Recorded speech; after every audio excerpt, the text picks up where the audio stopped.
आप सभी का स्वागत है हमारे YouTube चैनल पर। यहाँ होती है दर्द से मुलाकात। अर्जुन अब गांव में वापस आ चुका था, लेकिन उसकी आंखों में चैन नहीं था। ताबीज की चमक और चुड़ैल की चेतावनी उसके जहन में बार बार गूंज रही थी। गांव वाले भी डर और चिंता में थे, क्योंकि जंगल से आ रही चीखें अब और भी खौफनाक हो चुकी थी। अर्जुन जानता था कि यह सब खत्म करने के लिए उसे फिर से उस काली चुड़ैल का सामना करना होगा। रात का समय हो चुका था। हवाओं में अजीब सन्नाटा और एक भयानक गंध फैली हुई थी। अर्जुन ने ताबीज को कसकर पकड़ लिया और तय किया कि आज इस श्राप का अंत होगा। वीरेंद्र की रहस्यमयी मौत, गांव के लोगों का गायब होना और चुड़ैल का वापस आना, यह सब जुड़ा हुआ था। लेकिन सवाल था कि इसे कैसे खत्म किया जाए। रात का समय हो चुका था। हवाओं में अजीब सन्नाटा और एक भयानक गंध फैली हुई थी। अर्जुन ने ताबीज को कसकर पकड़ लिया और तय किया कि आज इस श्राप का अंत होगा। वीरेंद्र की रहस्यमयी मौत, गांव के लोगों का गायब होना और चुड़ैल का वापस आना, यह सब जुड़ा हुआ था। लेकिन सवाल था कि इसे कैसे खत्म किया जाए। अर्जुन ने जंगल की ओर कदम बढ़ाए। पेड़ के पास पहुंचते ही वहां की हवाएं और तेज हो गई और पेड़ की शाखाओं से वही काली छाया प्रकट होने लगी। चुड़ैल फिर से जाग उठी थी। उसकी भयानक हंसी और लाल जलती हुई आंखें एक बार फिर से अर्जुन की ओर घूर रही थी। तुम दोबारा यहाँ आए हो? चुड़ैल की आवाज हवा में गूंज रही थी। तुम मेरे श्राप से बच नहीं सकते।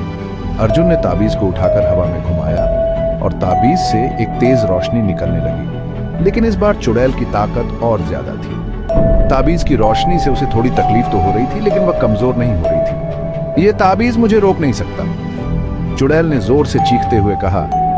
तुम्हें इस श्राप से छुटकारा पाना है तो तुम्हें बलिदान देना होगा। अर्जुन के मन में सवाल उठने लगे। ये बलिदान क्या था? तभी वीरेंद्र की आवाज फिर गूंजी।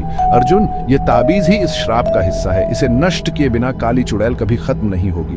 अर्जुन हैरान था। ये ताबीज जो उसे चुड़ैल से बचा रहा था, उसी का हिस्सा था। चुड़ैल की हंसी गूंज उठी। हाँ, ये ताबीज मेरी ही आत्मा का हिस्सा है।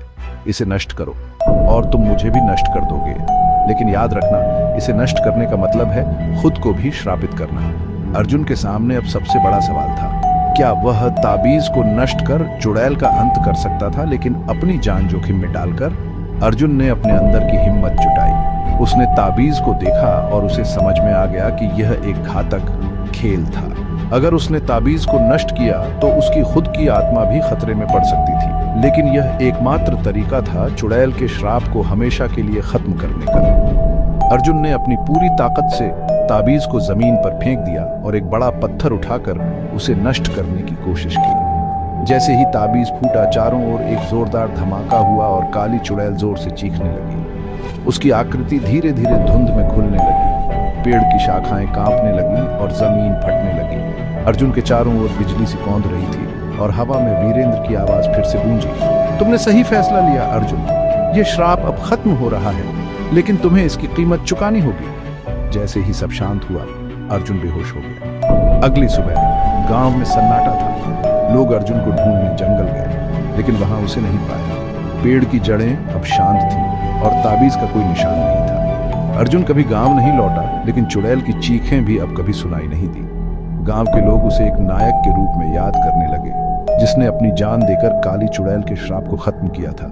लेकिन गांव के बुजुर्गों का मानना था कि अर्जुन की आत्मा अब उस जंगल में हमेशा के लिए कैद हो चुकी है, जहां उसने काली चुड़ैल का सामना किया था। ऐसी ही और कहानियों के लिए हमारे चैनल को सब्सक्राइब करें। हम मिलते हैं आपसे एक और डरावनी कहानी के साथ।